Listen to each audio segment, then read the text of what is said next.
আসসালামু আলাইকুম ভিউয়ার্স, আশা করি সকলে ভালো আছেন। আবার চলে এলাম গুঁড়া দুধের 10 মিনিটের সহজ একটা মজাদার মিষ্টি রেসিপি নিয়ে। তো আশা করি রেসিপিটি ভালো লাগবে। রেসিপি ভালো লাগলে চ্যানেলটি সাবস্ক্রাইব করার অনুরোধ রইল।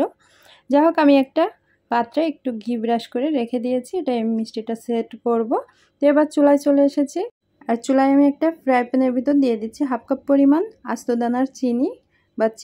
আর এবার নিয়ে নিচ্ছি এর ঠিক অর্ধেকটা লিকুইড দুধ। আর এই দুধটাকে আমি আগে থেকে ভালো করে জাল করে রেখেছিলাম, সেই দুধটা দিয়ে দিচ্ছি।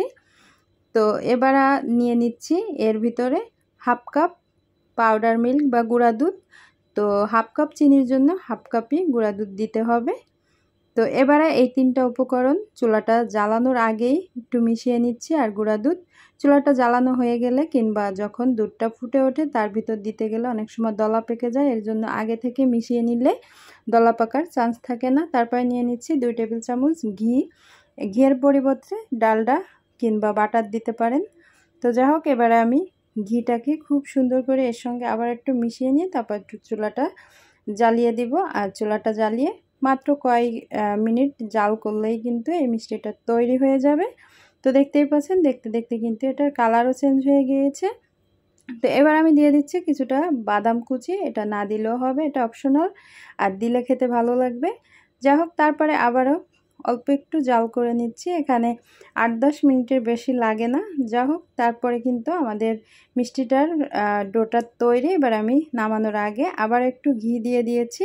আর যেহেতু আমরা মিষ্টিটা নরম করব, সেহেতু এখানে কিন্তু বেশিক্ষণ জাল করা যাবে না। যখন প্যানের গা থেকে একটু ছেড়ে ছেড়ে আসবে তখনই নামিয়ে নিব। আর যদি একটু শক্ত খেতে চান সেই ক্ষেত্রে কিন্তু আরও বেশ কিছুক্ষণ এটাকে জাল করতে হবে। ঘিয়ের বা বাটারের পরিমাপও বাড়িয়ে দিতে হবে। যাই হোক, এবার আমি চুলা থেকে নামিয়ে নিব। আর সেই পাত্রে সেট করার জন্য ঢেলে দিব সম্পূর্ণ মিশ্রণটুকু। তো ঢেলে দেওয়া হয়ে গেলে তারপরে আমরা বাটিটাকে ধরে এভাবে একটু ট্যাপ করে নিব। আর এর উপর দিয়ে কিছুটা বাদাম ছড়িয়ে দিচ্ছি। তো বাদাম কুচি দিলে হয় কি, এটা দেখার সৌন্দর্য বেড়ে যায়।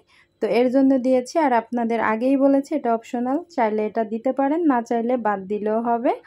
তো এবার আবার একটু ট্যাপ করে তারপর আমি একটু নর্মাল ফ্রিজে রেখে সেট করে নিয়েছি। তো আমি যেহেতু একটু নরম মিষ্টি খাবো, তো এর জন্য কিন্তু আমি একটু নরম রেখেছি। আর বেশিক্ষণ ফ্রিজেও রাখিনি, অল্প কিছুক্ষণ রেখে তারপর একটু সেট করে নিয়েছি। তো এবার আমি উঠিয়ে নিচ্ছি। তো আমার এই উঠানোর সময়ই ঠিক যে সময় আমি নাইফটা ধরেছি ঠিক সেই সময় বিদ্যুৎ চলে গিয়েছিল, যার কারণে আমি ওখান থেকে ভিডিও অফ করে তারপরে মিষ্টিগুলোকে উঠিয়ে নিয়েছি। তো দেখতেই পাচ্ছেন মিষ্টিগুলো কিন্তু মাশাআল্লাহ খুবই সুন্দর। এটা খেতে কিন্তু আলহামদুলিল্লাহ অনেক ভালো হয়েছে। যাই হোক, আজকে এই পর্যন্ত। ভালো থাকবেন, সুস্থ থাকবেন। আল্লাহ হাফেজ।